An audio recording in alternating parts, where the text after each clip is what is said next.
खबर उत्तराखंड देख रहे हैं आप सब और मैं हूं आपके साथ रूपाली शर्मा। तो चलिए बुलेटिन की शुरुआत करेंगे सबसे पहली खबर के साथ, जहां पर 15 जून को हुए हेलीकॉप्टर हादसे के बाद सरकार एक्शन में नजर आ रही है। सरकार ने ट्रांस भारत कंपनी को 2 पायलटों के लाइसेंस रद्द करने का फरमान जारी किया है। इन दोनों पायलटों पर खराब मौसम में उड़ान भरने का आरोप है। जांच में पाया गया कि बीते 15 जून को सुबह 5 से 6 बजे के शेड्यूल में आयरन हेली कंपनी के हेलीकॉप्टर के अलावा ट्रांस भारत के 2 हेलीकॉप्टर ने भी उड़ान भरी थी। और इस बीच एक हेलीकॉप्टर आप देखिए उस दिन हादसे का शिकार हुआ था और अब जांच जो है इस पर लगातार तेज थी, जिसके चलते कल दोबारा हेली सेवाएं शुरू की गई। पहले बीते कुछ दिनों हादसे के बाद जो है हेली सेवा बंद कर दी गई थी। तो प्रशासन जो है अब एडमिनिस्ट्रेशन और सरकार दोनों मिलकर जो है पूरी निगरानी रखे हुए है। और ये देखिए कि यहां पर देखने को मिल रहा है कि हेलीकॉप्टर तब भी उड़ाया गया जब मौसम खराब था। कंपनियों पर अब सवाल उठ रहा है, बड़ी कार्रवाई सरकार की तरफ से की गई है। इस बीच दुखद तस्वीरें थी, क्योंकि यहां पर जब से केदारनाथ धाम यात्रा शुरू हुई है, इस बीच 5 ऐसे मामले जो है वो सामने आ चुके हैं।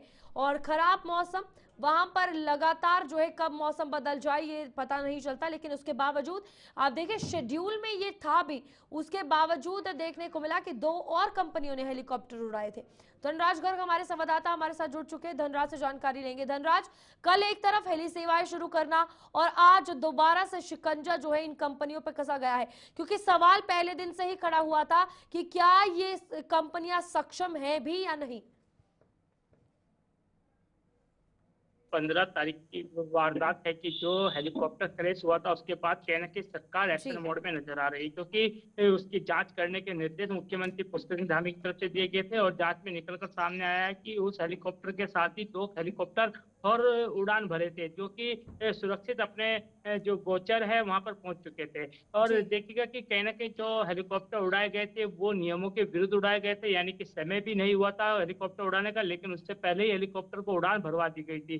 तो इसको लेकर कहीं ना कहीं अब सरकार सख्त होती हुई नजर आ रही है। और आप देखिए कि उसके बाद कहीं ना कहीं हेलीकॉप्टर सेवा पर रोक सरकार की तरफ से लगाई जी। गई थी। लेकिन कल उस सेवा को दोबारा से बहाल कर दिया गया है, यानी कि अब दोबारा से कहीं ना कहीं हेलीकॉप्टर उड़ान भरना शुरू हो चुके हैं। लेकिन सरकार ने कहीं ना कहीं जो कार्रवाई वो करना तय की है। क्योंकि देखिएगा कि जो आर्यन कंपनी के हेलीकॉप्टर थे, उसके जो 2 पायलट थे, उन दोनों को जो लाइसेंस है उसको निलंबित कर दिया है, यानी जी। कि वो उड़ान नहीं भर पाएंगे।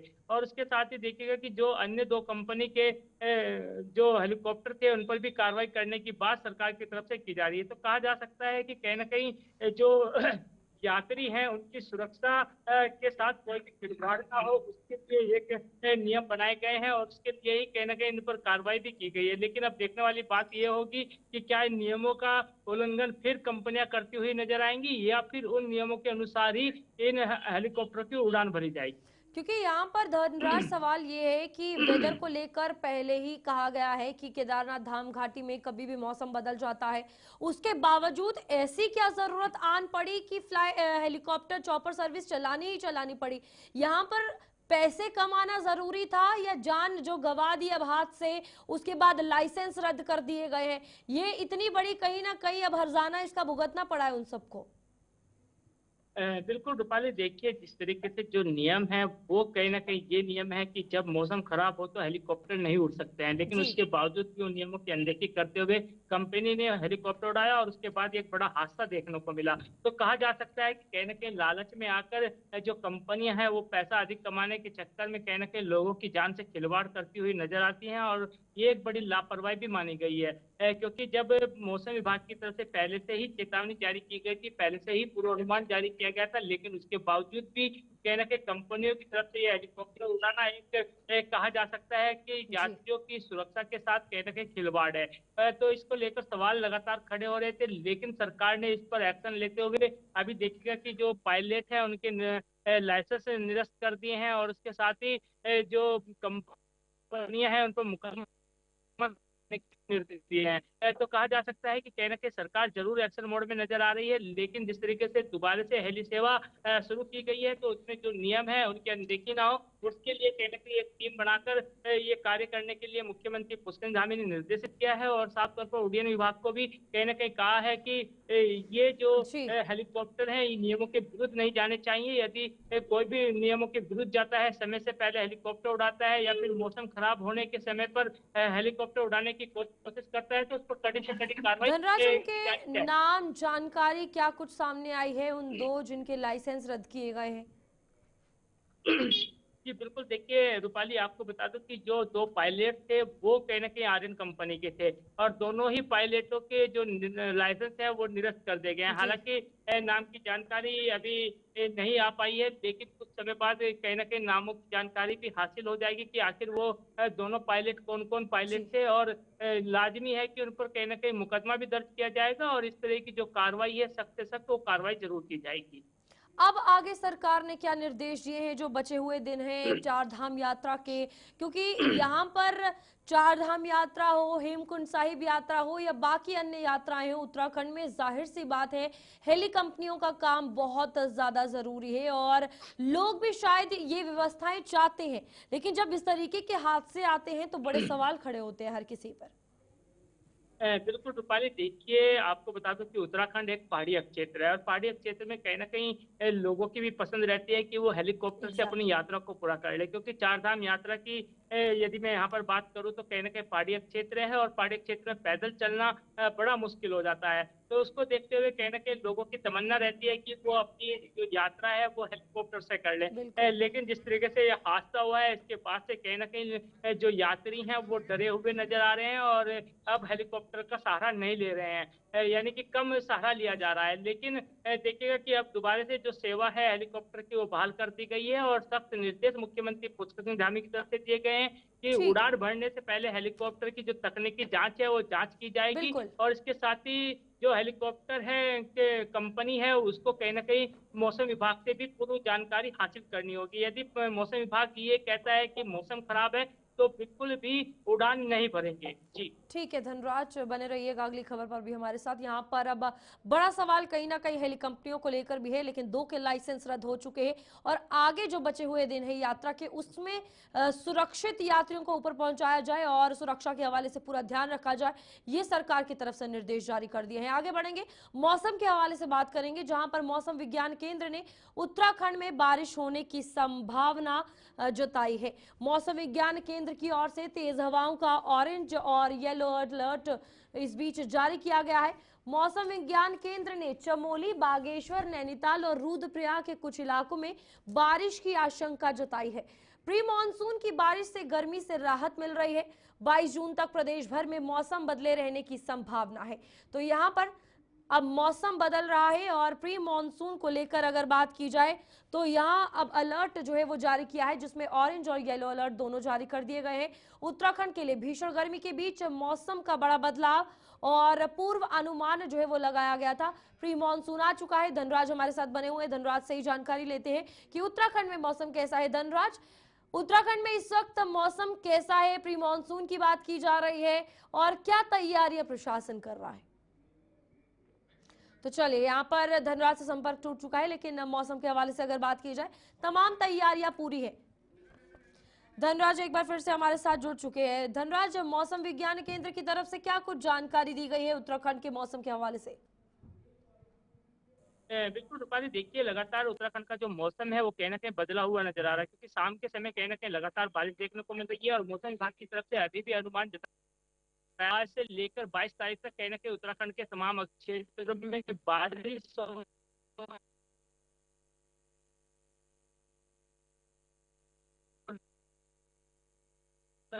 लेकिन धनराज, आप सुन पा रहे हैं?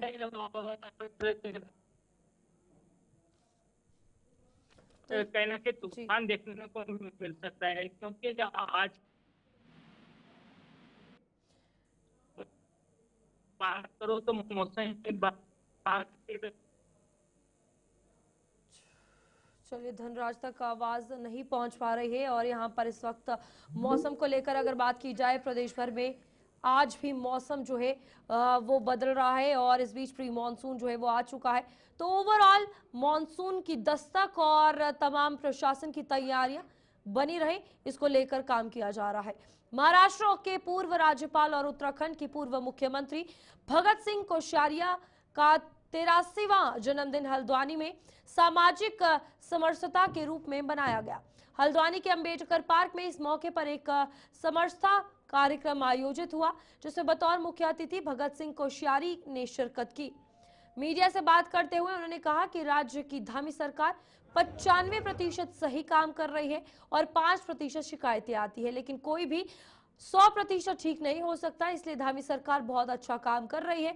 प्रधानमंत्री मोदी खुद सीएम धामी की तारीफ करते हैं और उन्होंने कहा कि वे उत्तराखंड में समरसता का माहौल देखना चाहते हैं। उनके जन्मदिन के अवसर पर समरसता और सहबोज का कार्यक्रम आयोजित किया गया, लिहाजा बहुत अच्छा अनुभव कर रहे हैं। उन्होंने कहा कि सबका साथ सबका विकास जो प्रधानमंत्री मोदी का नारा है, उसने समरसता भी एक महत्वपूर्ण भूमिका अदा कर रही है। मुझे जो जानकारी मिलती है, मुझे जो लोग बोलते हैं, मुझे शिकायत करने वाले 5% मिलेंगे तो ठीक दिशा में जा रही है, ऐसा कहने वाले 95% मिलते हैं। तो अब इसका सीधा अर्थ है कुछ तो कहीं किसी में कमी है। हम ये तो नहीं कह सकते सर्वांग परिपूर्ण है, लेकिन अभी तक उन्होंने कोई ऐसा बयान दिया नहीं है, कोई ऐसी बात बोली नहीं है जिसमें कहीं आपको प्रश्न उठाने की ज़रूरत पड़ी हो। इसका अर्थ है कि इतनी समझदारी से वो चला रहे हैं। हाँ, सरकार है, शासन है, कुछ पुरानी व्यवस्थाएं हैं, तो उससे कुछ जनता को कहीं कष्ट भी होता है, लेकिन हम उस कष्ट का निवारण करने के प्रयास करते हैं। और मुझे लगता है कि आज की डेट पर माने जब प्रधानमंत्री जी ही उनकी तारीफ करते हैं तो हम तो बहुत छोटे आदमी हैं। पंचायत चुनाव में मुझे लगता है कि थोड़ा जो विभागीय मंत्री जी हैं थोड़ा सा और होमवर्क करते हैं, कोई समस्याएं नहीं आती, पर हर बार पंचायत में ऐसा होता ही है। और मुझे लगता है कि मैं तो इतने सालों से पंचायतों के चुनाव देख रहा हूं, तो कहीं ना कहीं जो लगता है कि भाई यहाँ से हमारा पुरुष ही होना चाहिए, यहाँ से फलाई होना चाहिए, तो ऐसे प्रश्न उठते हैं, परंतु उनकी एक विधि है, उस विधि से काम करते हैं और ऑब्जेक्शन के डेट देते हैं, ऑब्जेक्शन सुनने के बाद निर्णय लेते हैं। ये आज कोई धामी जी के समय में नहीं हो रहा, ये मेरे ख्याल से नेहरू जी के समय। चलिए वक्त हो चला एक छोटे से ब्रेक का, फौरन लौटते हैं।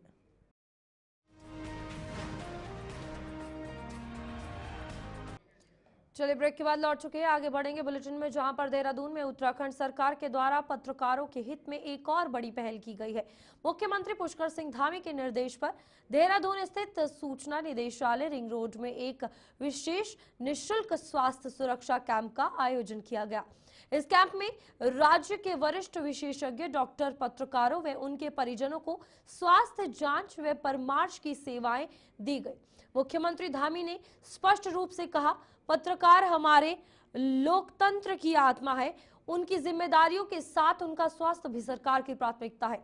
उन्होंने ये भी भरोसा दिलाया कि इस तरह के स्वास्थ्य शिविर भविष्य में भी निरंतर आयोजित किए जाएंगे, ताकि पत्रकार समय समय पर स्वास्थ्य जांच करवा सके और अपने कार्य में पूरी ऊर्जा से लगे रहे। इस संयुक्त प्रयास में स्वास्थ्य विभाग और सूचना विभाग मिलकर पत्रकारों और उनके परिजनों को स्वास्थ्य सुरक्षा की गारंटी देने जा रहे हैं। ये पहल एक सकारात्मक संदेश है कि उत्तराखंड सरकार पत्रकारों के हितों को केवल शब्दों में नहीं बल्कि ठोस कार्यों के माध्यम से प्राथमिकता दे रही है।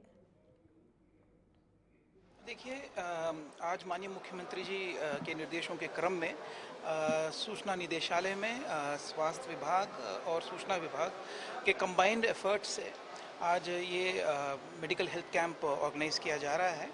और इसमें ना सिर्फ हमारे जो पत्रकार बंधु हैं बल्कि उनके जितने भी फैमिली मेम्बर्स हैं उनका यहाँ पे निःशुल्क इलाज भी किया जा रहा है और यहाँ पे उनके जो छूट भी गए हैं उनके आयुष्मान कार्ड भी बन रहे हैं।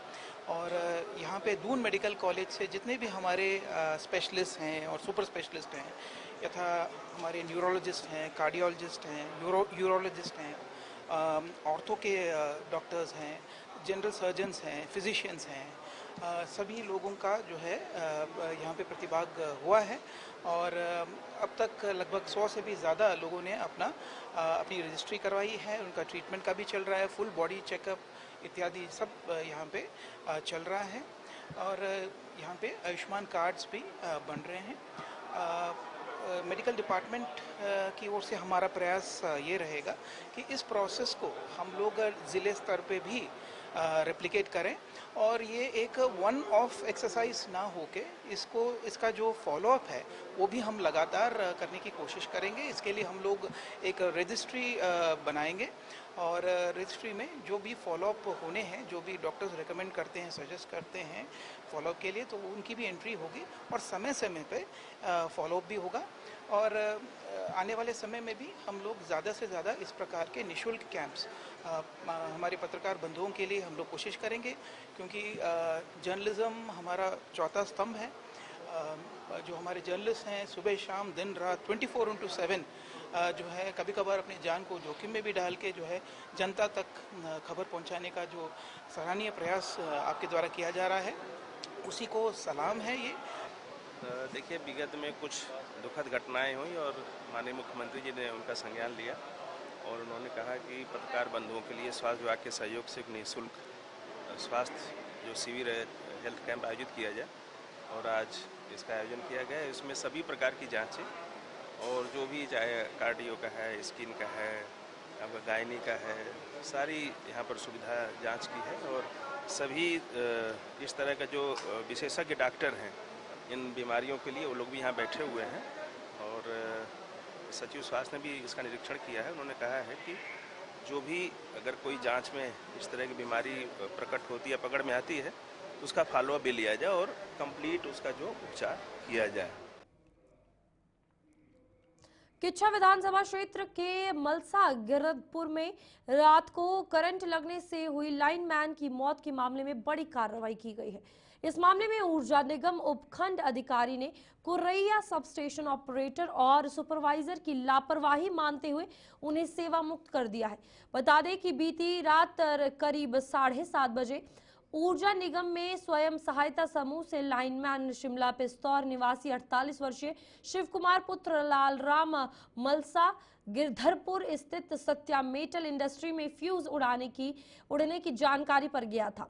शिव कुमार ने सब स्टेशन में कॉल कर शटडाउन ले लिया, लेकिन लाइन पकड़ते ही वह करंट से झुलसकर नीचे गिर गया और कुछ देर बाद उसकी मौत हो गई। ऊर्जा निगम उपखंड अधिकारी किच्छा डीसी गुरु रानी ने बताया कि इस मामले में Correia sub station operator Arhan और सुपरवाइजर नसीम अहमद की लापरवाही मानते हुए उन्हें सेवा मुक्त कर दिया गया है।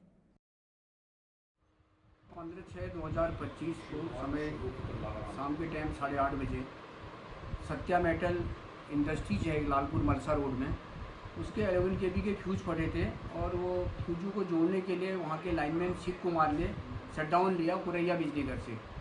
कुरैया में जो अभी हमारा नया बिजली घर खुला है उसका शटडाउन लिया। तो शटडाउन लेने के बाद जब वो पोल में चढ़े हैं सीढ़ी लगा करके, तो उनकी द्वारा जो हमारे सुरक्षा उपकरण यहाँ पर दिए गए हैं, हाथ में दस्ताने होने चाहिए, पाँव में बूट होना चाहिए, सर में हेलमेट होना चाहिए और सेफ्टिक बेल्ट पहना हुआ होना चाहिए, ये सारे उपकरण सारे बिजली घरों में रखे हुए हैं, लेकिन उसका उपयोग उनके द्वारा नहीं किया गया। ये उनकी चूक रही है। और बिजली घर में बैठे हुए जो एसएसओ था उसको अपने अवर अभियंता को पूछना चाहिए था कि भाई मैं ये शटडाउन दूँ या नहीं दूँ। उनके द्वारा यह पूछा भी नहीं किया और बिना पूछे हुए शटडाउन लाइनमैन को दे दिया, जिससे एक घातक दुर्घटना घटित हो गई। और उसमें प्रथम दृश्यता जांच में हमने आज एक वहाँ के एसएसओ और सुपरवाइजर दोनों को तत्काल प्रभाव से प्रथम दृश्यता उनको हटा दिया गया है, उनकी सेवाएं समाप्त कर दी गई। सर उनका नाम और सुपरवाइजर का नाम है नसीम अहमद। विद्युत सुरक्षा विभाग को इसकी जांच के लिए लिख दिया है और दूसरा विभागीय जांच भी चल रही है। इसमें जो भी व्यक्ति दोषी पाया जाएगा उसको किसी भी हालत में बख्शा नहीं जाएगा। कोई सहायता राशि कल हमने उनको तत्काल प्रभाव से 20,000 रुपया नगद। चलिए अभी के लिए बुलेटिन में इतना ही। खबरें आगे भी जारी रहेंगी, आप देखते रहिए गुलिस्तान न्यूज़।